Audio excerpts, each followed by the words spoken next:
Hello everyone. Welcome to YouTube channel civil service education, जहां आपको UPSC and other civil service examinations related current affairs और भी बहुत कुछ मिले। आज का हमारा टॉपिक है current affairs of 25 November 2020। Video के आखिर पे एक मोटिवेशनल कोड भी दिया गया है जिसे आप जरूर देखें, जो आपको फ्यूचर को ब्राइट और आपके गोल्स को अचीव करने में हेल्प करेगी। तो वीडियो को एंड तक जरूर देखें। PM tells states to prepare for vaccine distribution. Prime Minister Narendra Modi on Tuesday asked the state governments to set up steering committees and block-wise task force to prepare for the distribution of COVID-19 vaccine as and when they are available for dispersal, but spent much of his meeting with chief ministers emphasizing that the focus should still be on containing the spread of the virus.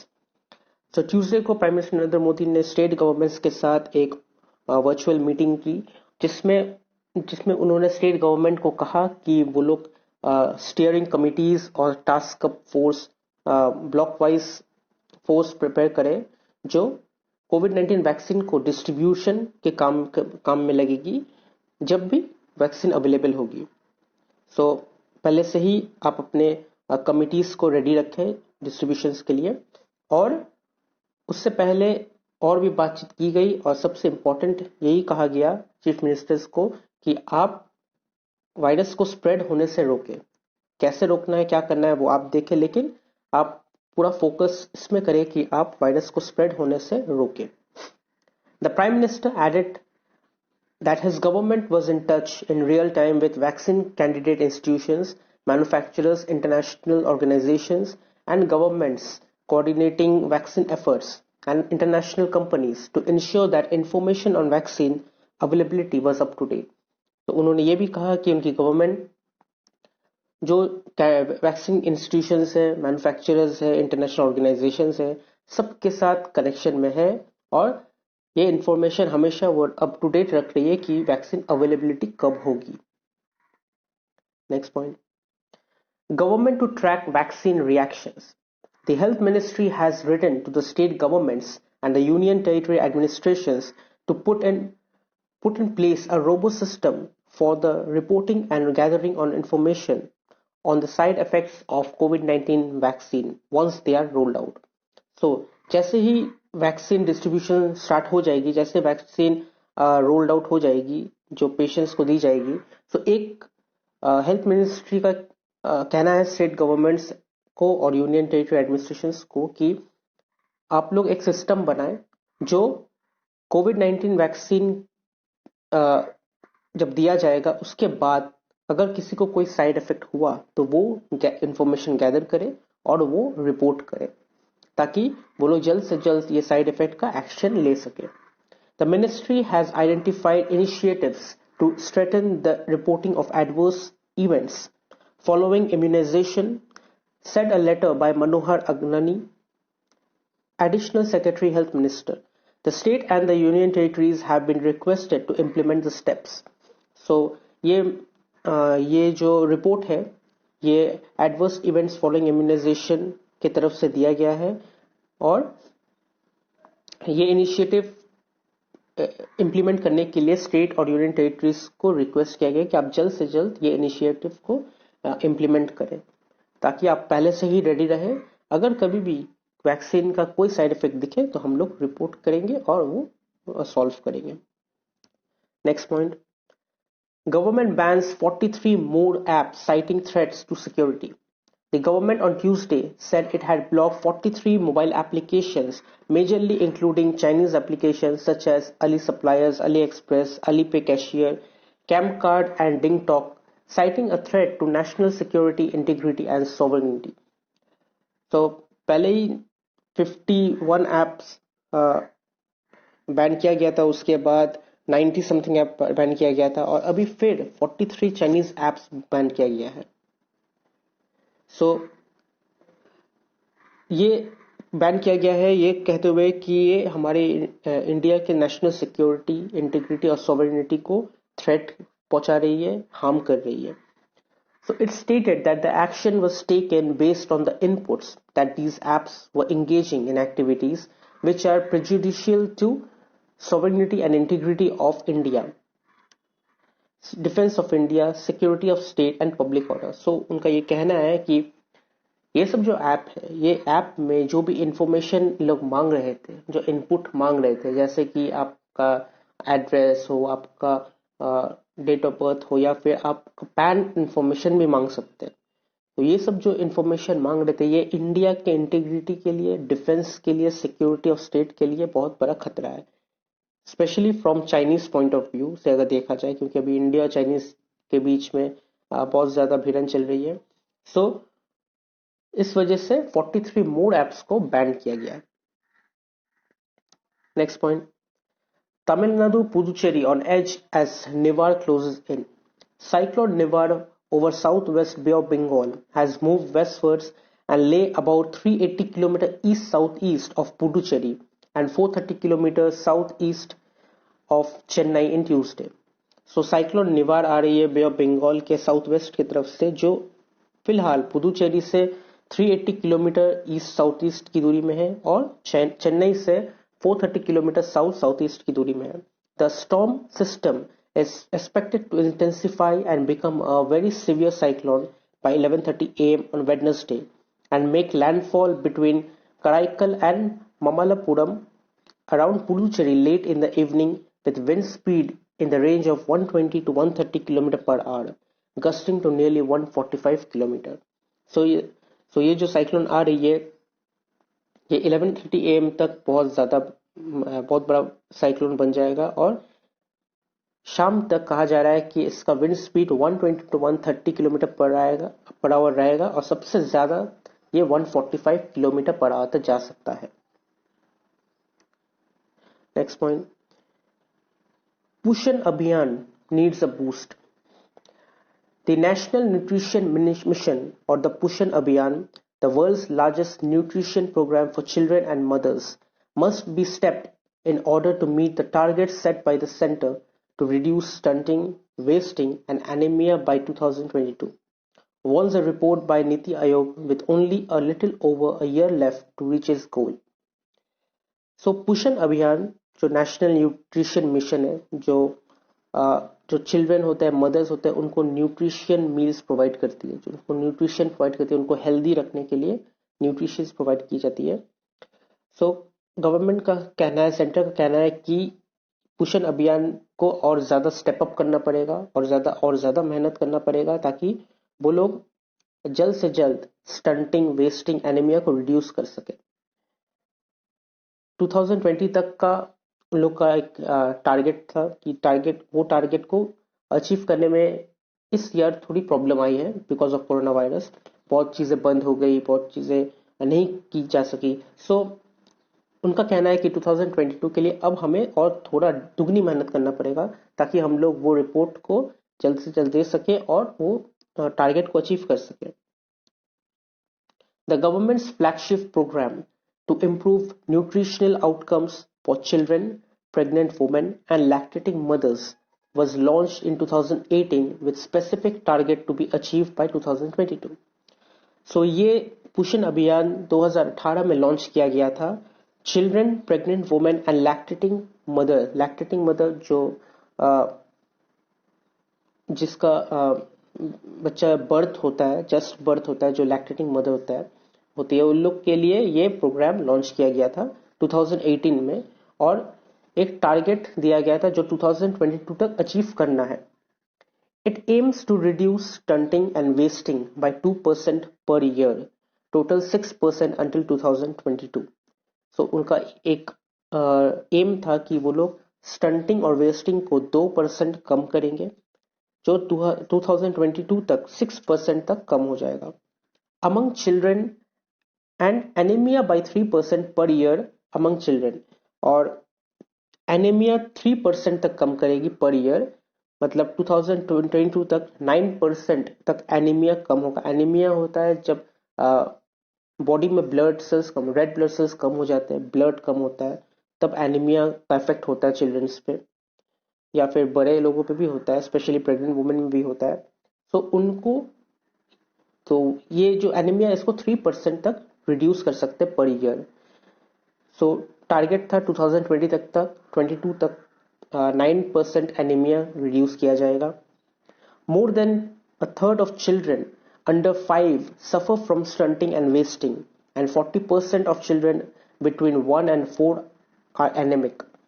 So ये देखा गया है कि children जिसका as 5 साल से कम है वो लोग स्टंटिंग एंड वेस्टिंग से सफर करते थे, एंड 40% चिल्ड्रन एनीमिया से सफर करते थे.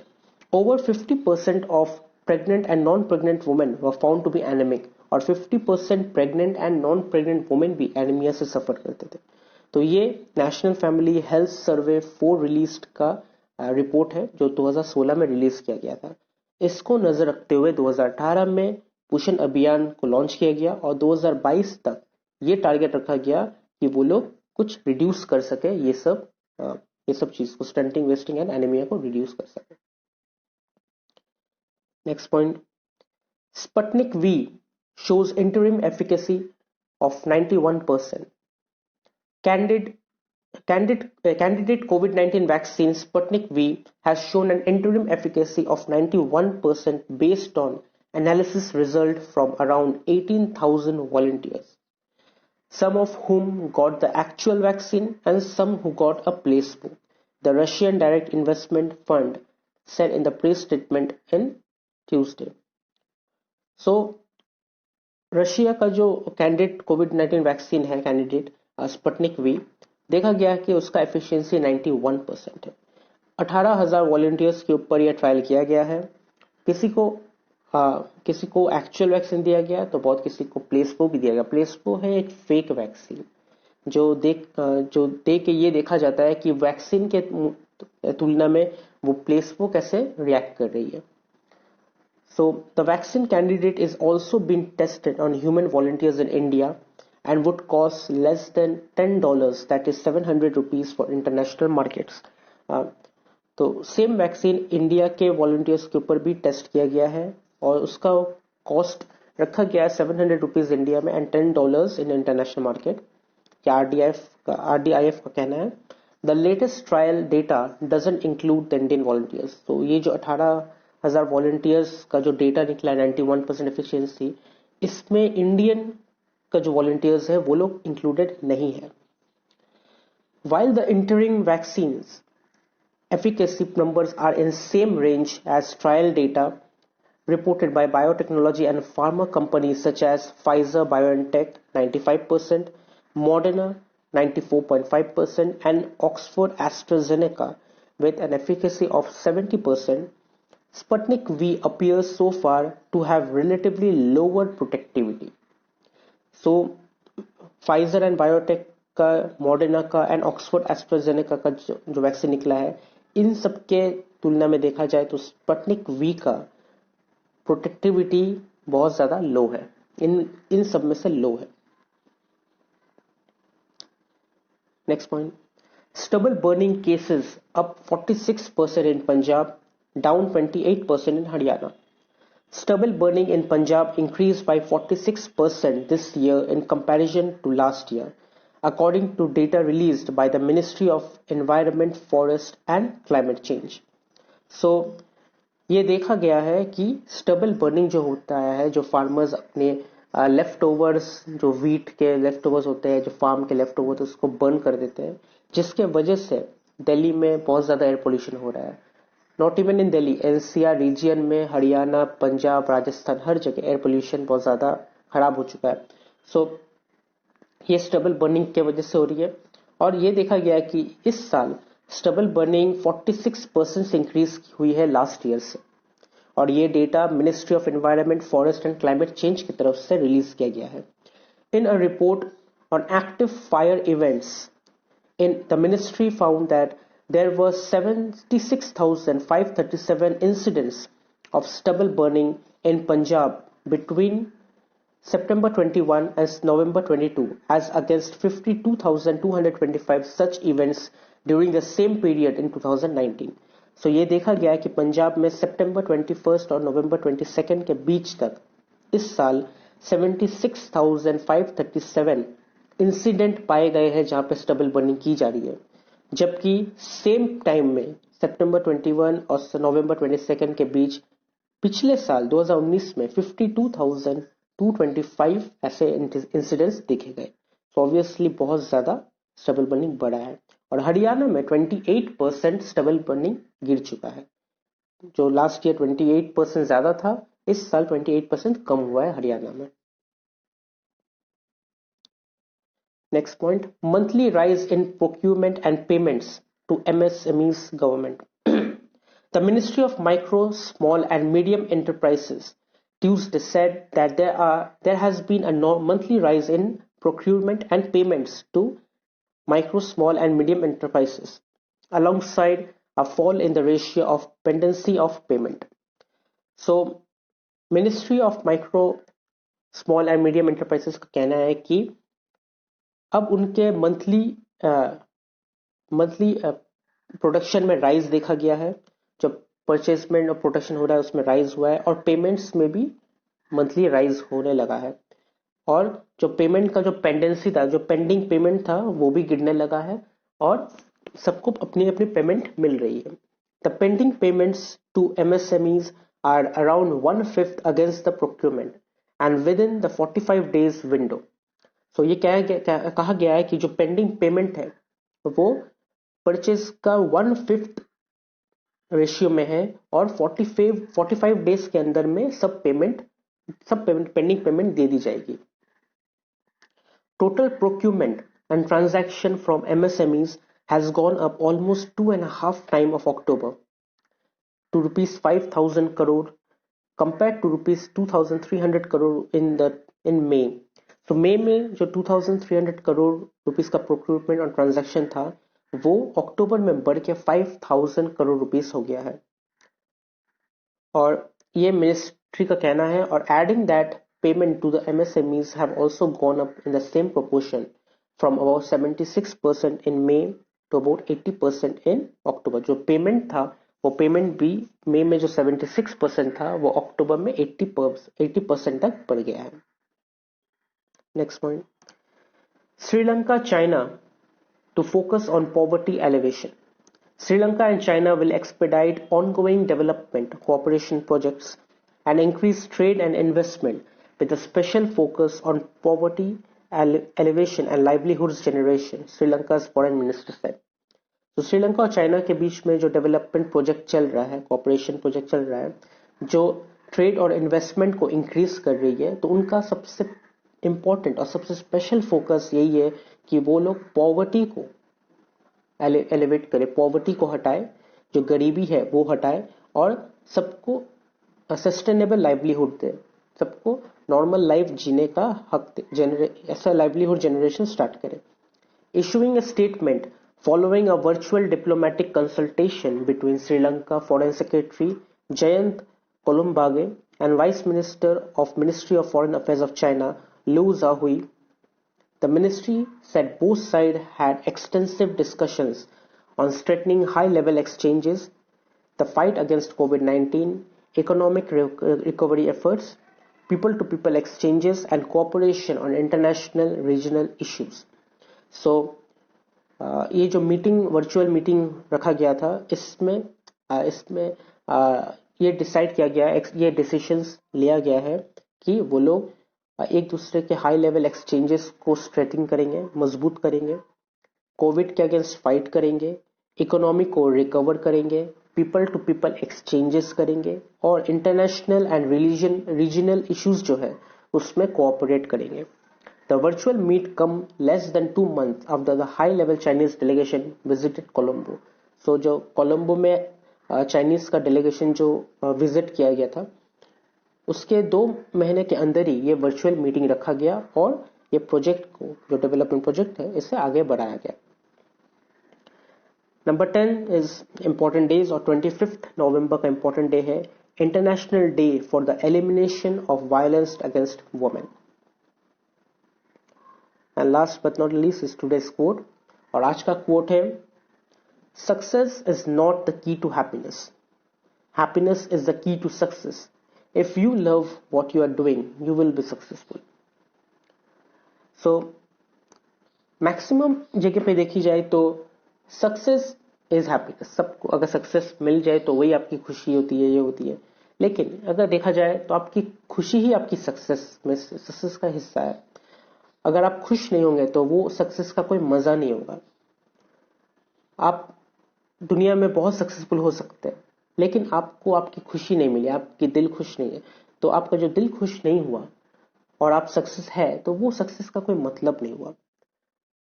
आप खुश रहे और सक्सेस रहे, तब आपका सक्सेस को और ज्यादा अहमियत मिलती है। सो आप वो करें जो आपको पसंद है, जो आपको अच्छा लगता है, और आप उसमें सक्सेसफुल बने। तब आपको लाइफ की जो सक्सेसफुलनेस है आपको वो मिलेगी, और आप लाइफ को और ज्यादा अच्छे से एंजॉय कर पाएंगे। So yeah, success is happiness and happiness is also success. But if you love what you are doing, आप जो कर रहे हैं आपको वो पसंद है, तो आप सबसे ज्यादा सक्सेसफुल इंसान बनेंगे। तो अगर आपको ये वीडियो अच्छी लगी तो आप इसे लाइक कीजिए, शेयर कीजिए, कमेंट कीजिए और सब्सक्राइब जरूर कीजिए। Thank you.